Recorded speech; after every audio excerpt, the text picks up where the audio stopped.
On to breaking news. The Trump administration announcing new tariffs on dozens of U.S. trading partners, just as his previous levies are set to expire.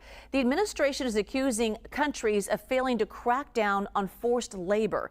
CBS News politics reporter Kathryn Watson joining me now. So, Kathryn, can you break down these new tariffs and actually who they will impact? Yeah, hi, Juliet. So the Trump administration tonight announced that it will impose tariffs of 10 to 12.5% on goods from about 60 U.S. trading partners. It, of course, says that's because these countries failed to crack down on imports that use forced labor. China, Vietnam, for instance, will face 12.5% tariffs. Other countries like the UK, Canada, Mexico will have 10% tariffs. But what's interesting here, Juliet, that you noted briefly is the timing. These are technically 301 unfair trading practices tariffs that can only be imposed after an investigation.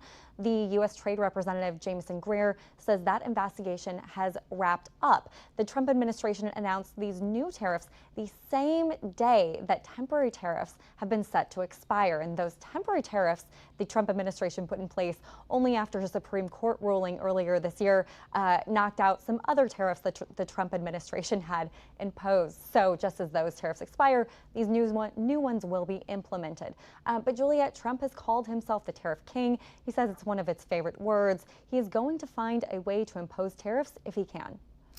So, Kathryn, we're also learning there is concern from some U.S. officials about how fast the U.S. is expending some of its advanced precision-guided weapons and air defense interceptors, and whether the country would actually be ready for a potential conflict in the Indo-Pacific. What do you have to say with that?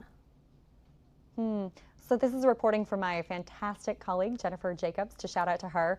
The U.S. is really rapidly going through its stockpile of its most advanced air defense interceptors and precision-guided weapons in the Middle East. That's according to U.S. military and intelligence officials.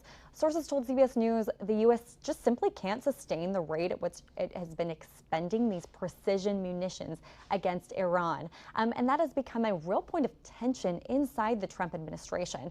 But as you mentioned, it's also raising concerns about America's military readiness for conflict with, say, China, if necessary.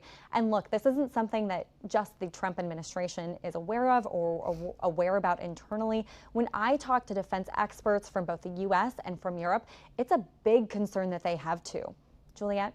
All right, Kathryn Watson. Kathryn, thank you.